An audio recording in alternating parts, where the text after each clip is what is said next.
Hello दोस्तों, नमस्कार। संगीत के इस नए सेशन में आप सभी का बहुत बहुत स्वागत है। दोस्तों आज देखेंगे संगीत के वैसे इंपॉर्टेंट प्रश्न जो कि आपके एग्जाम्स के दृष्टिकोण से दोस्तों आप बहुत ही खास हो और बहुत ज़्यादा इंपॉर्टेंट हो जाता है, क्योंकि आपके एग्जाम का जो सिलेबस है, जो उसके पैटर्न है, उसी पे आधारित आपको यहाँ पे सारा प्रश्न देखने को मिलेगा। तो आप लोग के लिए जो है यहाँ पे सेशन जो है कुल मिलाकर कहें तो काफ़ी इंपॉर्टेंट रहने वाला है। ठीक है, चलिए हम लोग सेशन को देखना शुरू करेंगे। दोस्तों हम प्रश्नों की तरफ बढ़ेंगे, लेकिन उससे पहले आपसे खास छोटी सी रिक्वेस्ट है मेरे दोस्त कि अगर आप लोग चैनल पे नए हैं या फिर आप दोस्तों पुराने हैं, सब्सक्राइब नहीं किए हैं तो सब्सक्राइब करके नोटिफिकेशन को ऑल पे सेट कर लीजिएगा, ताकि दोस्तों आने वाले जितने भी सेशन होंगे वो सबसे पहले उसका नोटिफिकेशन जो है आपके पास पहुंच जाएगा और सारा सेशन जो है आप लोग को मिलता रहेगा। तो चैनल को सब्सक्राइब करके नोटिफिकेशन कॉल पे जरूर सेट कर लीजिएगा।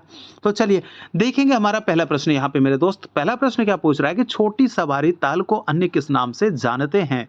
देखिए, छोटी सवारी ताल को किस नाम से जानते हैं? तो छोटी सवारी यानी कि इसका जवाब क्या होगा? बड़ी सवारी तो नहीं हो सकता है, अद्धा ताल भी नहीं होगा। इसका जो छोटी सवारी जो है, इसका जो अन्य नाम दोस्तों ये क्या हो जाएगा? जवाब दीजिएगा फटाफट आप लोग। इसका जवाब हो जाएगा ऑप्शन नंबर बी, इसको बोलते हैं पंचम सवारी। अगर हम मात्राओं की बात करेंगे तो इसमें कितने मात्रा? 15 मात्रा होते हैं पंचम सवारी ताल में, यानी कि या फिर छोटी सवारी भी पूछ दे तो भी आपको मात्रा कितने? 15 मात्रा होते हैं। ठीक है, चलिए अब देखते हैं अगला प्रश्न हमारा क्या है कि चाचर ताल किसे कहा जाता है। देखिए, इनमें से चाचर ताल कौन है भाई? क्या दीपचंदी है, मत ताल है या जत ताल है? उपरोक्त में से एक से अधिक या इनमें से कोई नहीं? इसका जवाब क्या रहने वाला है? देखिए, इसका जो जवाब होगा दोस्तों ये हो जाएगा आपका ऑप्शन नंबर ए, दीपचंदी ताल। इस दीपचंदी ताल को क्या कहा जाता है? इसको चाचर ताल भी कहा जाता है। ठीक है, चाचर ताल भी कहते हैं। इसमें मात्राओं की संख्या कितनी होती है? 14 मात्रा इसमें हो जाते हैं। और ये जो है आपका किसके साथ इस ताल की संगति होती है? तो ठुमरी, आप जानते हैं ना, ठुमरी। ठीक है, जिसके आविष्कारक कौन? वाजिद अली शाह। उनका उपनाम क्या? तो अख्तर पिया। ठीक है, तो ये सब चीजें जो है आपको याद रखना है। तो चाचर ताल जो है आपका हो गया, दीपचंदी ताल को कहा जाता है। चलिए आगे देख लेते हैं। अगला प्रश्न है तिलवाड़ा ताल को क्या कहा जाता है। तो तिलवाड़ा की अगर हम बात करेंगे तो तिलवाड़ा ताल को क्या कहते हैं? इनमें से तो 3 ताल कहेंगे? नहीं कहेंगे। बड़ी ताल कहेंगे? नहीं कहेंगे। तो तिलवाड़ा ताल जो है आपका वो क्या हो जाएगा? ऑप्शन नंबर बी, यानी कि विलंबित 3 ताल इसको कहा जाता है। चलिए एक चीज यहां से आपसे सवाल पूछते हैं, इसमें मात्राओं की संख्या कितनी है दोस्त? 15 मात्रा है या 16 मात्रा है? आप लोग जरा कमेंट कीजिएगा कमेंट बॉक्स में कि कितने मात्रा है तिलवाड़ा ताल में। और तिलवाड़ा ताल को विलंबित 3 ताल के नाम से जाना जाता है। ठीक है, तो मात्रा कितने? 15 है या फिर 16 है? ठीक है, चलिए अगला प्रश्न हमारा क्या पूछ रहा है? चौथा नंबर प्रश्न है कि तबला तरंग में सामान्यतः कितने तबले का प्रयोग किया जाता है। देखिए, तबला तरंग में जो है सामान्यतः कितने तबलों का हम प्रयोग करते हैं तो उसको तबला तरंग कहते हैं। तो इसमें जो होता है तबला तरंग में सामान्यतः अगर बात किया जाए तो इसमें जो होता है आपका 10 से 16 तबलों का प्रयोग होता है। मेरे दोस्त याद रखिएगा, 10 से 16 तबले का प्रयोग होता है किसमें? तो तबला तरंग में। ठीक है, चलिए आगे देख लेते हैं। अगला प्रश्न हमारा क्या है? इनमें से किस राग में दोनों गांधार और दोनों निषाद, यानी कि दोनों ग, एक आपका शुद्ध वाला भी और एक कोमल वाला भी और एक शुद्ध वाला भी, और दूसरा क्या है? एक आपका दोनों निषाद भी है, यानी कि एक कोमल निषाद और एक शुद्ध निषाद, यानी ये दोनों जो प्रयोग होता है ऐसा राग बताना है। कौन सा राग है? क्या बहार है, भोपाली है या फिर मियां मल्हार है? तो इसका जवाब क्या होगा दोस्तों? इसका जवाब जो हो जाएगा आपका ऑप्शन नंबर ए, यानी कि राग बहार। ठीक है, बहार का थाट की अगर हम बात कर लेंगे तो कौन से थाट हो जाएंगे? काफी थाट हो जाएगा इसका। ठीक है, और राग मियां मल्हार जो इसको यहाँ पे जो आपको दिख रहा है, यहाँ मियां मल्हार में दोनों निषाद का प्रयोग होता है, कोमल नि भी और शुद्ध नि भी। ठीक है, ये चीज आप लोगों को ध्यान रखना है। और मियां मल्हार जो है कैसा? ये मौसमी राग के अंतर्गत आता है, और बहार का संप्रकृति राग भी है आपका मियां मल्हार हो जाएगा। ठीक है, समझ पाए ना? चलिए अब देखते हैं आगे जो प्रश्न है हमारा। छठा नंबर का प्रश्न है कि मूर्छना पद्धति के अंतर्गत मालकौंस राग के मध्यम को षड्ज मानकर किस राग के स्वर की प्राप्ति होती है? यानी कि राग मालकौंस। ठीक है, मालकौंस भाई थाट क्या है? थाट क्या है इसका? जरा आप लोग कमेंट कीजिएगा कि इसका थाट क्या है मालकौंस का। तो मालकौंस में जो मध्यम जो होता है, ठीक है, मध्यम जो होता है इसको अगर हम षड्ज मान लेंगे तो किस राग के स्वर की प्राप्ति होगी? इसका जवाब क्या होगा दोस्त? इसका जवाब हो जाएगा ऑप्शन नंबर ए, यानी कि अड़ाना इसका जवाब हो जाएगा। ठीक है, चलिए तो ये जो आपका प्रश्न जो है ये सब जितने भी दोस्तों इंपॉर्टेंट है, साथ ही साथ अपना जो है सारा नोट्स बनाते चलिए और रिवीजन भी करते चलिए। ठीक है, चलिए देखेंगे प्रश्न हम यहाँ पे 7 नंबर, संगीत सम्राट की उपाधि इनमें से किसे प्राप्त है। देखिए नोट्स की अगर हम बात जो कर रहे हैं ना, वो हम आपको सम्मिश्रित नोट्स की बात कर रहे हैं, वन लाइनर आप फॉर्म में इसको जो है नोट कर सकते हैं, ठीक है। तो ये हम इसकी बात करना है। तो संगीत सम्राट की उपाधि इनमें से किसे प्राप्त है, क्या वो किशन महाराज है, शांता प्रसाद है, या फिर अनोखे लाल मिश्र है। तो संगीत सम्राट की अगर बात आएगा, इसका जवाब क्या हो जाएगा, ऑप्शन नंबर सी, यानी कि अनोखे लाल मिश्र। एक बोल है भाई, क्या है, धुम किट तक, ठीक है, धूमकिट तक। ये जो धूमकिट तक बोल हैं, इसी के नाम से ये मशहूर हैं, अनोखे लाल मिश्र, ठीक है। ये चीज भी आपको याद रखिएगा, संगीत सम्राट की उपाधि तो अनोखे लाल मिश्र को कहा जाता है। तो इसका जवाब ऑप्शन नंबर सी। और ये जो शांता प्रसाद है, इनका नाम पूछा जाता है कि इनको और किस नाम से जानते हैं, तो याद रखिएगा गुदई महाराज, ठीक है। क्या याद रखना है, गुदई महाराज, ठीक है। ये चीज आप लोग याद रखिएगा। आगे देखिए अगला प्रश्न हमारा क्या है, श्रुति के दीप्ता जाति में किस रस की प्रधानता होती है। सबसे पहले मैं आपको बता दूं दोस्तों कि श्रुति जो है हमारा, श्रुति की कितनी जातियां होती है, 5 जातियां होती है। श्रुति की कितनी जातियां, श्रुति के कितने प्रकार, तो वो 5 प्रकार होते हैं, ठीक है। कौन कौन सा, एक आपका होता है दीप्ता, आयता, करुणा, मृदु और मध्या। तो हम लोग बारी बारी से जानेंगे कि किस जो है किस जाति में किस रस की प्रधानता होती है, श्रुति के किस जाति में किस रस की प्रधानता। तो आइए देखेंगे यहाँ पे जो हमारा पहले क्या है, दीप्ता जाति है। तो श्रुति के दीप्ता जाति में किस रस की प्रधानता होती है, तो इसका जो जवाब हो जाएगा दोस्त, यहाँ पे जवाब क्या हो जाएगा, ऑप्शन नंबर हमारा ए जवाब होने वाला है, यानी कि वीर और अद्भुत रस की प्रधानता मानी जाती है श्रुति के दीप्ता जाति में, ठीक है। चलिए अब देखते हैं अगला प्रश्न हमारा, जो श्रुति का जो जाति अगला है, यानी कि प्रश्न को पढ़ें तो यहाँ पे प्रश्न है, श्रुति के आयता जाति में किस रस की प्रधानता होती है। तो श्रुति के आयता जाति में किस रस की, तो जवाब क्या होगा दोस्तों, इसका जवाब हो जाएगा ऑप्शन नंबर सी, यानी कि हास्य और श्रृंगार रस की प्रधानता मानी जाती है श्रुति के आयता जाति में। तो ये तो था दूसरा। अब आगे देखते हैं 10वां नंबर प्रश्न हमारा क्या पूछ रहा है यहाँ पे, कि श्रुति के करुणा जाति में किस रस की प्रधानता होती है। तो श्रुति की अगर करुणा जाति की अगर बात किया जाए, तो इसमें कौन सा रस का प्रधानता हो जाएगा, तो एक तो करुणा जाति में स्वयं करुण रस होगा, और दूसरा क्या होता है आपका रौद्र होता है। तो इसका जवाब बन जाएगा ऑप्शन नंबर बी, यानी कि करुण रस और रौद्र रस की प्रधानता होती है श्रुति के करुणा जाति में, ठीक है। चलिए अब देख लेते हैं अगला प्रश्न हमारा क्या पूछ रहा है, श्रुति के मृदु जाति में किस रस की प्रधानता होती है। तो श्रुति के अगर मृदु जाति की अगर हम बात करेंगे, तो किस रस की प्रधानता होती है, इसका जवाब क्या हो जाएगा 11 नंबर। तो श्रुति के मृदु जाति में जो 11 नंबर का जवाब होने वाला है, इसका दोस्तों कौन सा हो जाएगा, तो यहाँ पे ऑप्शन नंबर ए सही होने वाला है, हास्य और वात्सल्य रस, ठीक है। मैं ऑप्शन पढ़कर आपको उलझाना नहीं चाह रहा हूं, इसलिए मैं डायरेक्ट जो है आंसर हिट कर रहा हूं, तो इसलिए आप लोग को भी है डायरेक्ट आंसर पे चले जाना है, ठीक है। तो श्रुति के मृदु जाति में कौन सा हो गया भाई, तो आपका हास्य और वात्सल्य रस की प्रधानता होती है। चलिए अब देख लेते हैं अगला नंबर जो प्रश्न है हमारा 12 नंबर का, कि श्रुति के मध्या जाति में किस रस की प्रधानता होती है।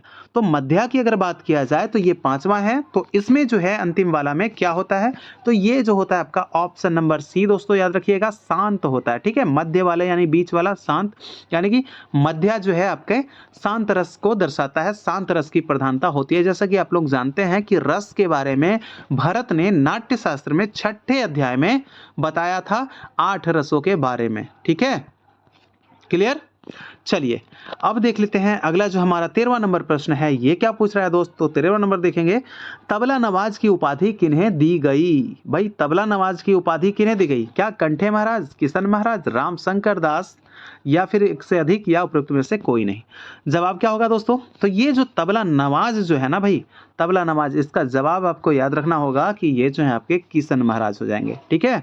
क्या हो जाएंगे, इसका जवाब किशन महाराज। घराना कौन सा, बनारस घराना, बनारस, ठीक है, बनारस, बनारस घराना माना जाता है इनका, किशन महाराज का। तो तबला नवाज की उपाधि किन्हें दी गई, तो किशन महाराज घराना बनारस, कंठे महाराज घराना बनारस।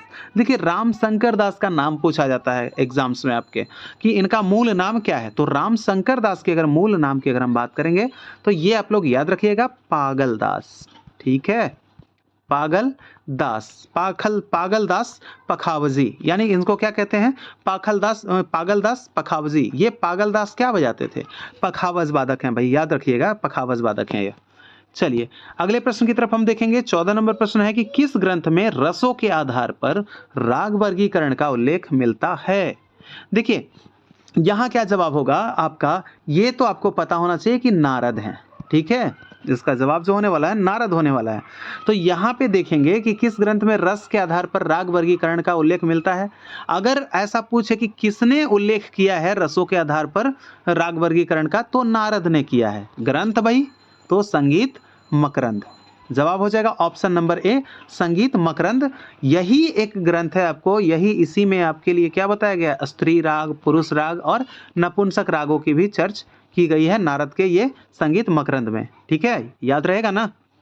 चलिए तो आप लोग जरा सा कमेंट कर दीजिएगा दोस्त कि स्त्री रागों की संख्या कितनी है बताई है नारद ने, पुरुष रागों की संख्या कितनी है और आपके नपुंसक रागों की संख्या कितनी है। तो आप लोग कमेंट बॉक्स में कमेंट कीजिएगा। यहाँ से आपसे 3 सवाल है। क्योंकि मैं पिछले 1-2 सेशन पहले जो है आपको मैं ये सब सारा प्रश्न करवा चुका हूँ। तो आप लोग कितने याद रखते हैं, कितना आप लोग भूल जाते हैं, ये जरा मैं भी आप लोग के लिए टेस्ट एक ले लूँ। तो चलिए कमेंट बॉक्स में कमेंट कीजिए दोस्त। हम प्रश्न की तरफ आगे बढ़ते हैं। प्रश्न हमारा है, क्या पूछ रहा है 15 नंबर, कि भाव संगीत को मुख्यतः कितने भागों में विभाजित किया जाता है। दोस्तों देखिए भाव संगीत की अगर बात हो तो भाव संगीत को जो है मुख्यतः कितने भागों में बताया गया है, तो इसको बताया गया है 3 भागों में विभाजित किया गया है, ठीक है। भाव संगीत को मुख्यतः 3 भागों में विभाजित किया गया है। कोई बता सकता है क्या इसका नाम भाई, कि 3 भाग कौन कौन से हैं? अगर कोई जानते हैं तो जरा इसको कमेंट बॉक्स में आप लिख दीजिएगा। चलिए अब देखते हैं 16 नंबर प्रश्न है कि विभिन्न वस्तुओं द्वारा उत्पन्न, यहाँ पे विभिन्न वस्तुओं द्वारा उत्पन्न नादों का विभिन्नत्व नाद, यानी कि अलग अलग नाद, यानी कि विभिन्न वस्तुओं यानी कि अलग अलग वस्तुओं द्वारा जो होता है उससे जो नाद निकलती है, अर्थात यहाँ पे नाद समझने के लिए आपको ध्वनि कह देते हैं, ठीक है। अब समझ लीजिएगा बिल्कुल आसानी से। तो विभिन्न वस्तुओं द्वारा उत्पन्न जो ध्वनि है उसका वो विभिन्नता जो होती है, विभिन्नत्व ध्वनि, वो नाद की क्या कहलाती है, यानी कि ध्वनि अलग अलग। हम कैसे पहचान करेंगे कि कौन सा वाद्य का ध्वनि आ रहा है, कौन से वाद्य बज रहा है, ये किसके आधार पर? प्रश्न यही है, यही पूछना चाह रहा है। तो ये आपके जाति के आधार पर डिसाइड होता है भाई। जैसे कि आप लोग जानते हैं कि नाद के कितने विशेषता, तो 3 होता है ना, कौन कौन सा? तारता, तीव्रता और नाद की जाति अथवा गुण। तो यही तो है नाद की जाति, यही तो है आपके, उसी से तो पता लगता है नाद की जो जाति है, यही तो है, उसी से ना पता लगता है कि विभिन्न वस्तुओं द्वारा उत्पन्न नादों की विभिन्नत्व, यानी अलग अलग जो है वस्तु, उससे अलग अलग नाद उत्पन्न होते हैं, ठीक है। देखिए दोस्तों जब तक कॉन्सेप्ट जो है मैं क्लियर करूंगा नहीं, जब तक मुझे आगे बढ़ने में दोस्तों उसका जो है मन ही नहीं करता है आगे बढ़ने का, क्योंकि मैं चाहता हूं कि आप लोग जो है कॉन्सेप्ट पूरा बहुत अच्छे से क्लियर कर लें, ठीक है, तभी आगे बढ़ने का जो है कोई मजा आता है मुझे।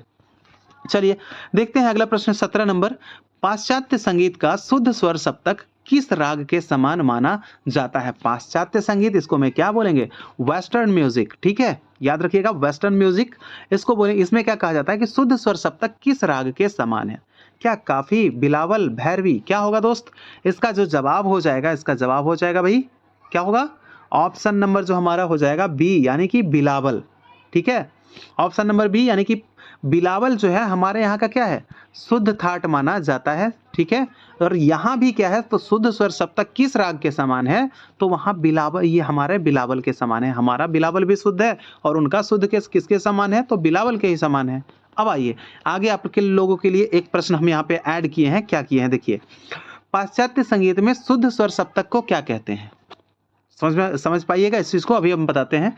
तो पाश्चात्य संगीत में शुद्ध स्वर सप्तक को क्या कहते हैं, इसको कहते हैं भाई ई मेजर कहते हैं। तो यही प्रश्न था ना पीछे, प्रश्न क्या था पीछे, कि पाश्चात्य संगीत का शुद्ध स्वर सप्तक, यानी कि पाश्चात्य संगीत का जो शुद्ध स्वर सप्तक है भाई ई मेजर है, और इसके समान जो हिंदुस्तानी का कौन सा राग, तो आपका बिलावल, ठीक है। उम्मीद है समझ गए होंगे, बिलावल। वहां पे तो ई मेजर का जिक्र नहीं था, लेकिन यहाँ पे जो है प्रश्न को हम शामिल कर लिए और ई मेजर का जिक्र करके आपको बिलावल के समान यहाँ पे दिखा दिए हैं, ठीक है। तो ये चीज आपको ध्यान रखना है। तो पाश्चात्य संगीत का शुद्ध स्वर सप्तक ई मेजर को कहा जाता है। आगे आइए अगला प्रश्न हमारा क्या पूछ रहा है 19 नंबर, मेजर स्केल और माइनर स्केल किसके भाग हैं। दोस्तों देखिए अगर आप लोग मेरे सेशन को रेगुलर देखते होंगे तो इसका जवाब आप यूं ही दे पाएंगे, क्योंकि ये सब प्रश्न जो है हम करवाए हैं, भले ही अलग तरीके से करवाए हों लेकिन करवा चुके हैं। देखिए एक तो आपका मेजर स्केल है, दूसरा आपका क्या है, माइनर स्केल है। तो एक और एक कितने हो गए, 2, यानी कि क्या होगा 2, यानी कि डाया, ठीक है।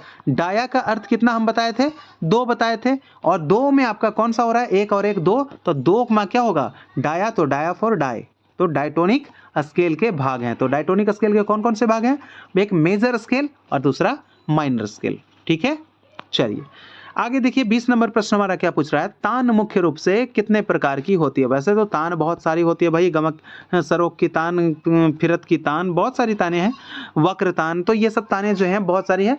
तो यहाँ पे मुख्य रूप से पूछा जा रहा है, अगर मुख्य रूप से पूछा जाए कि तान मुख्य रूप से कितने प्रकार की होती है, तो दोस्तों इसका जो जवाब होगा ना, इसका जवाब हो जाएगा ऑप्शन सी, यानी कि मुख्य रूप से जो है आपके 5 प्रकार की मानी जाती है। तान जो है इसके कितने प्रकार, तो मुख्य रूप से 5 प्रकार। आगे देख लीजिए अगला प्रश्न हमारा है 21 नंबर, हम लोग यहाँ देखने वाले हैं। प्रश्न क्या है, प्राचीन काल में किस स्वर को अविनाशी, अविलोपी तथा अविभाज्य माना जाता था। यानी अविनाशी, अविलोपी तथा अविभाज्य, तो किसको माना जाता था, ये जो है प्राचीन काल का जो है इंपॉर्टेंट स्वर भाई, ये कौन सा स्वर था, तो इसका जवाब हो जाएगा ऑप्शन नंबर बी, ये जो स्वर था ये मध्यम स्वर था। मध्यम स्वर को ही क्या कहा जाता था, अविनाशी, अविलोपी तथा अविभाज्य। कब, तो प्राचीन काल में। ठीक है, चलिए आगे देख लेते हैं 22 नंबर प्रश्न हमारा क्या पूछ रहा है कि गांधार ग्राम का उल्लेख इनमें से किस ग्रंथ में मिलता है। जैसा कि आप लोग जानते हैं कि भारत के नाट्य शास्त्र, भारत का जो है पंचम वेद के नाम से जिसको जाना जाता है नाट्य शास्त्र, तो भारत का जो नाट्य शास्त्र है उसमें जो है भारत के द्वारा 2 ही ग्राम का उल्लेख किया गया था। कौन कौन से, आप लोग जरा कमेंट में बताइएगा, कमेंट बॉक्स में, कि कौन कौन से ग्राम का उल्लेख किया गया था भारत के द्वारा। तो यहाँ प्रश्न है कि इनमें से किस ग्रंथ में जो है, हालांकि वहां पे 2 ही ग्राम का था, ठीक है, वही दोनों आपको बताना है। तो गांधार ग्राम का उल्लेख इनमें से किस में मिलता है, तो जवाब इसका क्या होगा, क्या संगीत रत्नाकर, संगीत मकरंद या बृहदेशी। देखिए अगर हम बात कर लें तो यहाँ पे जवाब हो जाएगा ऑप्शन नंबर डी, उपयुक्त में से एक से अधिक, क्योंकि संगीत रत्नाकर में भी मिलता है, संगीत मकरंद में भी मिलता है, और आपके बृहदेशी में भी मिलता है। ठीक है, संगीत रत्नाकर की अगर हम बात कर लेंगे तो संगीत रत्नाकर का रचना काल 13वीं शताब्दी, संगीत मकरंद की रचना काल 7वीं शताब्दी, और हम बात करेंगे बृहदेशी की तो 8वीं शताब्दी। ठीक है, ये सब रचना काल है। इसको किसने लिखा है आप लोग को तो ये सब पता ही है, बहुत बार मैं बता चुका हूं। ठीक है, तो गांधार ग्राम का जो है आप लोग को याद रखना है, संगीत रत्नाकर, संगीत मकरंद और बृहदेशी, यानी कि कहने का मतलब सारंगदेव, नारद और आपके मतंग, याद रख लेना है। चलिए आगे देख लेते हैं अगला प्रश्न हमारा क्या है 23 नंबर, दत्तिल मुनि ने कितने अलंकार माने हैं। देखिए अब किस विद्वान ने कितने अलंकार माने हैं, जरा इसको भी देख लेना, इंपॉर्टेंट हो जाता है, क्योंकि कभी कभार यहाँ से जो है प्रश्न पूछ दिए जाते हैं भाई, किसने कितने स्वर माने हैं, किसने कितने अलंकार माने हैं। तो अभी आपको यहाँ पे हम अलंकार के बारे में बताने वाले हैं। ठीक है, तो स्वरों का चलन जो होता है वही तो अलंकार होता है। तो यहाँ पे देखिए दत्तिल मुनि के अनुसार क्या है, तो दत्तिल मुनि के अनुसार जो हम अलंकार की बात करेंगे कितना हो जाएगा, 13, 33 या 68। इसका जवाब होगा दोस्तों ऑप्शन नंबर ए, यानी कि 13। ठीक है, 13 अलंकार माने हैं दत्तिल ने, और दत्तिल का जो ग्रंथ कौन सा है, दत्तिलम। ठीक है, दत्तिलम इनका ग्रंथ है, दत्तिलम। ठीक है, चलिए अब देख लेते हैं अगला प्रश्न हमारा क्या है 24 नंबर, कि विद्वानों ने संगीत में कितने अलंकार बताए। देखिए अगर पार्टिकुलर कोई नाम पूछे मेरे दोस्त, तो उनका अलग अलग जो है अलंकारों की संख्या मानी गई है। अगर कुछ नहीं पूछे, अगर विद्वान केवल लगा रहे, तो इनके अनुसार जो है अलंकार का संख्या अलग बताना है। तो विद्वानों ने संगीत में कितने अलंकार बताए, जवाब होगा इसका दोस्त ऑप्शन नंबर सी, यानी कि 63 अलंकार बताए हैं। किसके अनुसार, तो देखिए एक चीज और यहाँ पे हम आपको बताते हैं कि भारत के जो अनुसार जो है अलंकार वो किस पर आधारित होते हैं। भारत के अनुसार जो अलंकार है ना, भारत के अनुसार जो अलंकार है वो क्या कहा जाता है कि वर्णों पर आधारित होते हैं। किस पे, वर्णों पर आधारित होते हैं, इस चीज को याद रखिएगा। ठीक है, अगर प्रश्न बनेगा कि भारत के ने अलंकार को किस पर आधारित माना है, तो वर्णों पर आधारित माना है। ठीक है, वर्णों पर आधारित अलंकार मानने वाले विद्वान कौन थे, तब हो जाएगा आंसर भरत थे। ठीक है, तो हर तरह से जो है तैयार रहना है। चलिए अब देख लेते हैं अगला प्रश्न हमारा, प्रश्न है 25, नान्यदेव ने कितने अलंकार माने हैं। अगर हम नान्यदेव यानी कि भरत भाष्य, ये आपके नान्यदेव का जो ग्रंथ है भरत भाष्यम, तो भरत भाष्यम ग्रंथ में इन्होंने कितना है अलंकार माने हैं, तो नान्यदेव का जो अलंकार की संख्या है ये आपके माने जाते हैं ऑप्शन नंबर बी, यानी कि 56 अलंकार माने गए हैं नान्यदेव के अनुसार। ठीक है, आगे देखिए मतंग मुनि ने कितने अलंकार बताए हैं? 26 नंबर प्रश्न है, मतंग के बारे में पूछा जा रहा है। इन्होंने कितने अलंकार बनाए हैं, मांगे हैं, सॉरी बताए हैं। देखिए मैंने एक क्वेश्चन पूछा था कि अलंकारों की संख्या कितनी होती है, तो कोई एक भाई ने कमेंट भी किए थे कि अलंकारों की संख्या 33 होती है। तो भाई ये किसके अनुसार आप कमेंट किए थे? ये आप जो 33 कमेंट किए थे ये आपके मतंग के अनुसार थी, ठीक है, ये मतंग के अनुसार थी और मतंग ने 33 अलंकार माने हैं। अगर केवल अलंकारों की बात किया जाए तो 63 हो जाएगा, ठीक है। चलिए अब देख लेते हैं अगला प्रश्न है 27 नंबर का प्रश्न कि अहोबल ने कितने अलंकार माने हैं? देखिए अहोबल के बारे में याद रखिएगा। अहोबल का ग्रंथ क्या है, जरा आप लोग कमेंट कीजिएगा इस चीज को भी। तो अहोबल के अनुसार अगर अलंकारों की अगर हम बात कर लें तो इनके जो अलंकार हैं सबसे अधिक यानी कि 68, ठीक है। 68 अलंकार माने हैं भाई इन्होंने, ठीक है। 56 किसने माने हैं? 56 नान्यदेव के बारे में बताया मैंने, नान्यदेव। और आपके 33 किसने माने हैं? तो ये आपके मतंग के बारे में बताया मैंने, ठीक है। अहोबल ने कितने अलंकार माने हैं? तो 68 अलंकार माने हैं, 68। आगे देख लेते हैं 28 नंबर का जो प्रश्न है। 28 नंबर, सुधा कलश ने कितने अलंकार बताए हैं? देखिए सुधा कलश भाई इनका भी ग्रंथ जो है, कौन सा ग्रंथ है आप लोग कमेंट कीजिएगा कमेंट बॉक्स में, मुझे आपका इंतजार रहेगा कमेंट पढ़ने का। आप लोग कमेंट करके बताइए कि सुधा कलश जो है वो किनका ग्रंथ है। तो सुधा कलश जो है इनके ने कितने जो है आपके माने हैं? सुधा कलश, सॉरी माफ कीजिएगा, सुधा कलश का ग्रंथ कौन है भाई? ग्रंथ कौन सा है, ठीक है। कभी कभार क्या होता है दोस्त कि बोल कुछ रहे होंगे और माइंड में कुछ आंसर बताने की जल्दी चल रही हो तो थोड़ा सा ऐसा हो जाता है, कोई बात नहीं है।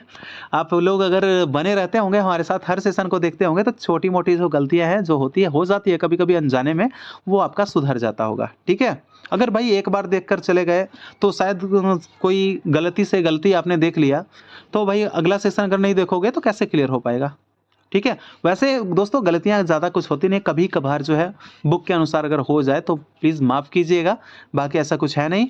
तो यहाँ पे आंसर पे आते हैं डायरेक्ट। इसका आंसर क्या हो जाएगा दोस्तों? इसका आंसर है आपका 18, यानी ऑप्शन नंबर बी इसका सही जवाब हो जाएगा मेरे दोस्त। 18 इसका सही जवाब हो जाएगा। चलिए आगे देख लेते हैं। अगला प्रश्न हमारे है 29 नंबर का कि भरत ने अलंकार के कितने भेद बताए हैं? भाई अलंकार के भेदों की अगर बात किया जाए तो भरत के अनुसार जो है अलंकार के कितने भेद बताए गए हैं? सबका नाम भी अभी हम बताने वाले हैं कि कौन कौन से नाम है, जो भेदों का जो नाम है। देखिए हम बता दें यहाँ पे ऑप्शन नंबर इसका सही जवाब हो जाएगा कि भरत ने अलंकार के जो भेद बताया ना मेरे दोस्त, वो 6 भेद बताए हैं। कौन कौन सा? नोट करना चाहें तो आप लोग नोट कर सकते हैं। चलिए देखिए, एक तो होता है आपका उच्च, ठीक है, उच्च। दूसरा क्या होता है? दीप्त, उच्च दीप्त मंद्र, ठीक है, मंद्र होता है। और क्या होता है? नीच। उसके बाद क्या होता है? द्रुत। उसके बाद क्या होता है? विलंबित। उसके बाद आपका विलंबित, ठीक है। तो ये आपके हो गए कितने प्रकार के? 6 प्रकार के हो, यानी कि 6 भेद हो गए किसके? आपके अलंकार के। जरा एक बार मेरे साथ जो है बोलिए आप लोग, उच्च, दीप्त, मंद्र, नीच, द्रुत और विलंबित। ये आपके 6 प्रकार के भेद हो गए भरत के अनुसार। किसके? तो अलंकार के। चलिए अब देखेंगे दोस्तों यहाँ पे 30 नंबर जो प्रश्न है दोस्तों, अभी तक आप लोग वीडियो को लाइक नहीं किए होंगे तो दोस्तों आप लोग लाइक कर दीजिए, क्योंकि इतना मेहनत जो है आप लोग के लिए ही करते हैं। तो आप लोग चैनल को सब्सक्राइब कर ही चुके होंगे और साथ ही प्यार जताने के लिए दोस्तों अपने प्यारे हाथों से वहाँ अंगूठा वाला जो आइकन है उसको ज़रा सा क्लिक कर दीजिए, क्योंकि आपके उसी से मुझे प्यार का एहसास होता है, ठीक है। चलिए तो दोस्तों थैंक यू बहुत बहुत। आप लोग जो है मोटिवेशन को मेरे बनाए रखते हैं, इसलिए मैं फुल्ली जोश और एनर्जी में जो है आप लोगों के लिए सेशन करवाते रहते हैं, ठीक है। तो चलिए हम यहाँ पे इस सेशन का लास्ट प्रश्न देखेंगे। मतंग मुनि ने ग्राम रागों की उत्पत्ति किससे मानी है? भाई ग्राम रागों की उत्पत्ति जरा बताएं, क्या स्वर से, जाति से या फिर मूर्छना से? इसका जवाब क्या होगा? इसका जो जवाब हो जाएगा ऑप्शन नंबर बी हो जाएगा, यानी कि जाति हो जाएगा। मतंग मुनि ने ग्राम रागों की उत्पत्ति किससे मानी है? तो जवाब हो जाएगा जाति, ठीक है। तो दोस्तों इस तरह से आपके 30 इंपॉर्टेंट प्रश्न जो है काफी आपका इंपॉर्टेंट था एग्जाम के दृष्टिकोण से, जो कि आपका क्लियर हो गया। और दोस्तों आपको यह सेशन कैसा लगा है आप लोग जरा कमेंट बॉक्स में लिखिएगा कि आपको सेशन आज का कैसा लगा। और हम मिलेंगे आपसे अगले सेशन में बहुत ही इंपॉर्टेंट प्रश्न के साथ और आपके एग्जाम पैटर्न पर ही आधारित प्रश्नों के साथ। जब तक के लिए इजाजत दीजिएगा। जय हिंद, जय भारत।